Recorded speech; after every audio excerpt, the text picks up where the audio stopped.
The Growing Destinations podcast is brought to you by Experience Rochester. Learn more about Minnesota's third largest city, which is home to Mayo Clinic and features wonderful recreational and entertainment opportunities by visiting experiencerochestermn.com. Downtowns are coming back, and office space has, I think, bottomed out, and I think we're starting to have that little V-shaped recovery. Welcome to the Growing Destinations podcast, where we take a deep dive into destination development and focus on a wide range of topics, from tourism and entertainment to economic development and entrepreneurism, and much more. I'm your host, Bill Von Bank. We're on location at the Hub on 3rd in downtown Rochester, Minnesota. I'm joined by Andrew Robinson, founder of Slingshot Real Estate and the visionary behind this flexible office space concept being called the Airbnb of offices. Andrew is building something new for Rochester's evolving business and entrepreneurial scene, a space that bridges the gap between co-working and traditional leases. Andrew Robinson, welcome to the Growing Destinations podcast. Thank you for having me. Well, let's start with your background. What inspired your journey into real estate and entrepreneurship? You know, I've always kind of had that initial innate feeling to be my own boss at a certain extent. But I think I had two really great mentors in lacrosse. Lacrosse, Wisconsin. Lacrosse, Wisconsin, yeah. And I think those guys were really good leaders, not just in the business, but in the community. And so I looked at that, and I essentially wanted to emulate that, be a good community leader and build a good business that focuses on the customer. What brought you to Rochester? So after my stint in lacrosse for a few years, I was working in residential and multifamily development. After those 2 years, I wanted to learn other aspects of real estate. And so I had the opportunity to move out to Salt Lake City and go out to a bigger city. I'm originally from Arcadia, Wisconsin. So, that's a super small city. And so I ventured out there and joined CBRE. CBRE is one of the largest real estate companies in the world. So I've got to learn all different types of real estate classes, office, industrial, retail. And then what brought me to Rochester is I had the opportunity to transfer to be closer to family.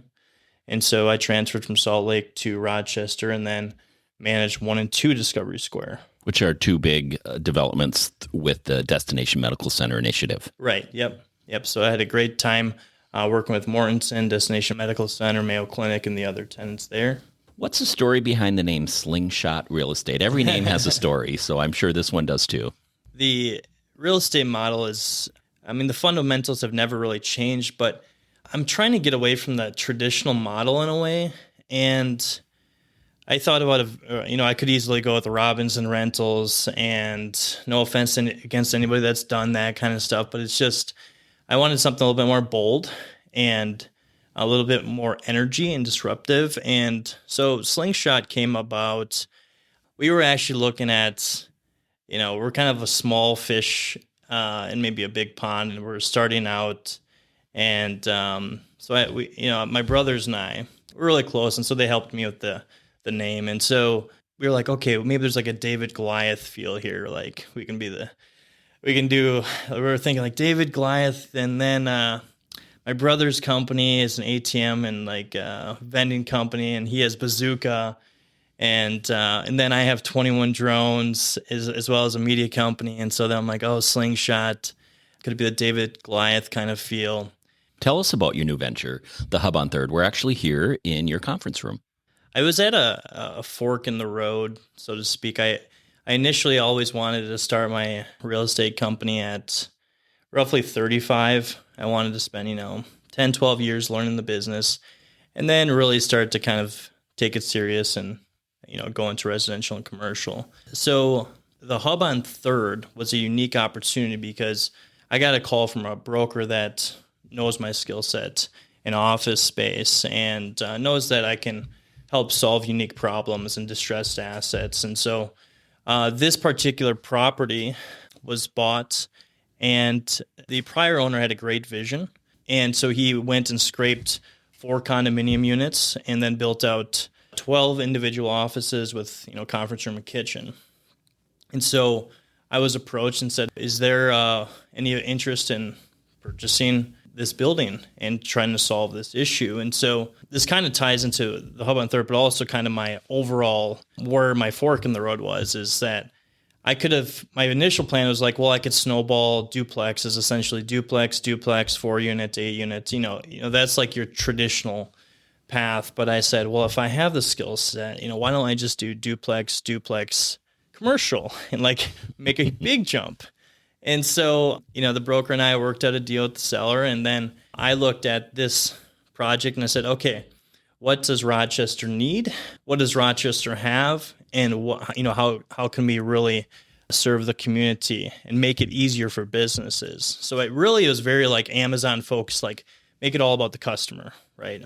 Traditional real estate might be like, let's just, build the walls and then let the customer kind of figure it out, do a TI build outs and that kind of thing. This one is, hey, let's go and envision what this therapist might need. Envision what this group team might need. And let's do the work on the front end. Traditional has always been like, let's just wait until to see if they want to sign a lease and then do the work. We're like being super thoughtful on doing that. And so far it's worked out very well for the hub. And I think I've read it's been described as the Airbnb of offices. What exactly does that mean for tenants, and how does it differ from traditional co-working models? And I know this isn't a co-working space because it's a little bit more short to long-term rental, right?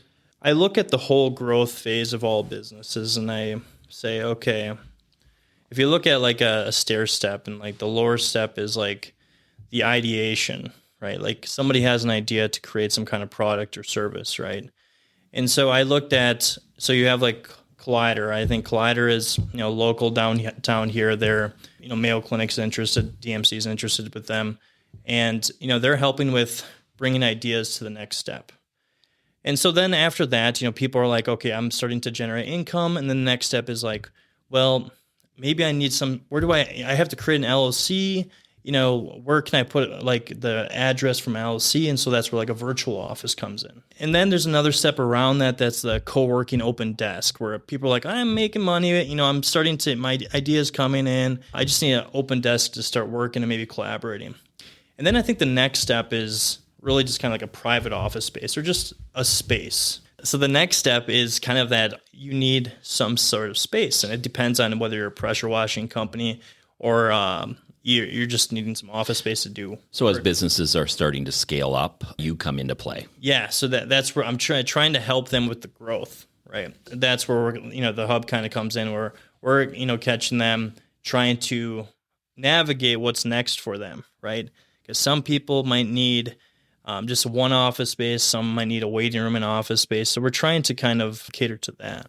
What kind of users or businesses are showing early interest in your space? Most of the people that have looked at the space so far have some sort of wellness component, which makes a lot of sense because this building traditionally has been filled with therapists and lawyers. And so, so far, we're getting a lot of activity for therapists and some component to wellness. But we do have people that, need a remote office in St. Paul here. What I call that, basically how it's constructed is that the outsides, the corner offices are essentially therapists with a waiting room, and then the interior offices are more infill, like where it could be businesses like that. What are some of the top amenities and features that today's entrepreneurs or small teams expect in this kind of space? And so again, it goes right to the customer is what do they need? We look at, well, of course, mailbox, so provide a mailbox, right? An office that's lockable and private, that's really critical. The infrastructure to get going, so it's turnkey, so having a desk, a chair, a monitor, keyboard, mouse, basic office supplies, paper, pens, all that stuff. And then, we took it, this maybe is a little different than what most people would have done is, so I had 12 private offices. I actually took one office and said, we need more amenities. So I actually removed that office and made it a resource room, which has a vending machine, beverages and snacks, which, obviously is important for people, an ATM, and then a full-blown printer copy scanner. Right. Essentially, they can come to the office and get everything they need, really.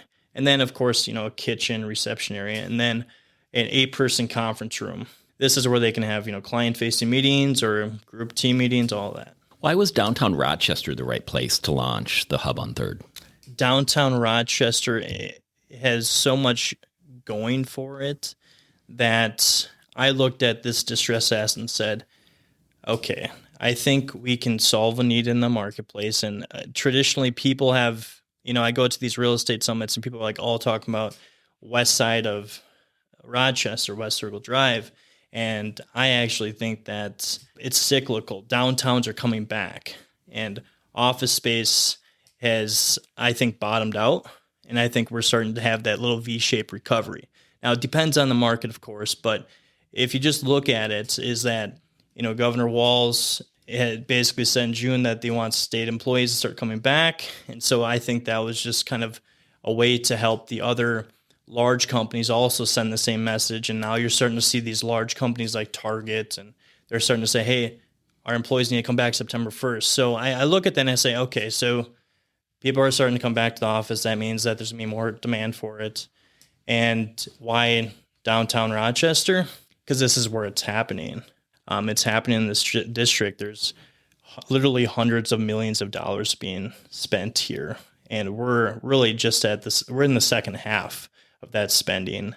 And so I think it's a perfect place for businesses to collaborate with Mayo Clinic, as well as the other companies spinning off of it, like Nucleus Radiopharma. There's just so much innovation. I think that's starting, but also it's going to increase a lot in the next few years. In your view, how is Rochester evolving as a destination for innovation, entrepreneurship, and flexible work?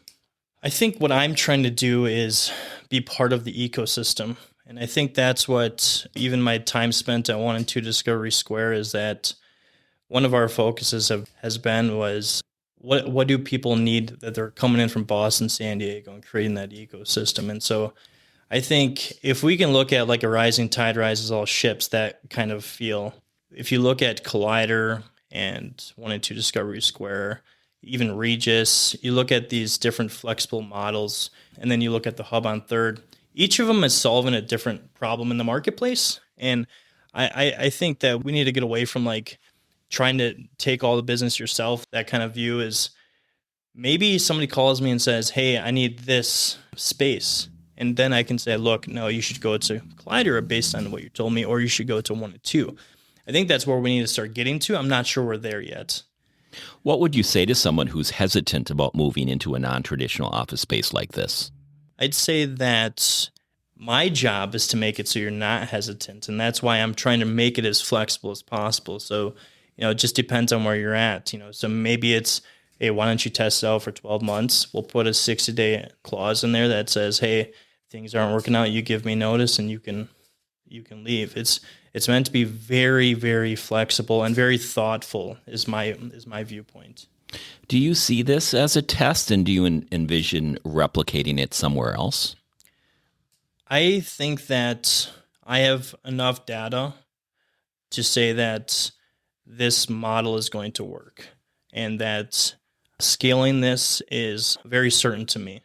So I do see that there will be some expansion, and it will be more than likely in downtown. What role do you think local entrepreneurs and small businesses play in shaping Rochester's downtown identity and energy? The entrepreneurs are going to have disruptive ideas, and I think that more and more young people are going to have to be part of the entrepreneurial economy, and that's not out of choice. It's out of necessity, because the working for a job for 40 years might not be working anymore. So now it's work a job, try to find another business that you're good at. And I do think that the younger professionals are starting to kind of wake up and saying, hey, we need to do something. We need to maybe disrupt things a little bit, change things. Because I think we can all speak to, at least the young professionals, it's been extremely challenging, especially with cost of living. So I do think that we're going to start seeing more and more young people starting business and start to shape what the energy looks like downtown. And I think when it comes to downtown, it's one of my mentors always said is you don't create the market, you respond to the market. And so I think that's an important piece is like, what do we need downtown, and not trying to force something downtown. What's something you're really excited about right now, either professionally or personally, that you want to share? I think I'm probably most excited about how this jump for me going to launch my own company is. That's probably the most exciting. And I'll be honest, I think I'm way more stress free. I did manage very complicated assets in Salt Lake and here, and but it's kind of a crazy epiphany that's like you'd think that starting your own business would be more stressful. And it certainly is, right? Because everything's on you, and you have to make those payments. You don't have that steady income. You have to figure out your insurance. You have to figure out everything. Coffee maker, just anything and everything you have to figure it out. But honestly, I think, I just feel better. And so I guess my message is that you have to be thoughtful on when you do it and make sure you're prepared for it. But I think, and I've talked to other business owners, is once you kind of make the jump, I think things grow at a much faster rate too, because you're so focused on your business, like you're hyper focused on it. I do want to mention that you are definitely an entrepreneur because you have other business ventures, and one that introduced me to you was your drone media business. Tell us a little bit about that. The drone business, it's always been a hobby of mine. I started in 2017 doing videos for real estate and stuff. But, last year, I was working full time and I was like, okay, I wanted to just start a business. And so I was like, I'll do the drone business because I enjoy doing it. And so then I worked with vineyards and municipalities and anything and everything that needed some kind of fun videos. Like, I think anybody can buy a drone and do pictures, right? You just click a button, go to Best Buy, buy, that kind of thing. But what I really enjoy, and I still do it today, is like create captivating videos using, first person view drones or aerial drones, and it's really trying to tell a story in a different way. So that's how that business really started. Well, you've done a great job with the drone business. Thank you for hosting us today here at the Hub on 3rd. Best wishes to you. Thank you for being our guest on the Growing Destinations podcast. Thank you. Thank you for tuning in to the Growing Destinations podcast. And don't forget to subscribe. This podcast is brought to you by Experience Rochester. Find out more about Rochester, Minnesota and its growing arts and culture scene, its international culinary flavors, and award-winning craft beer by visiting experiencerochestermn.com.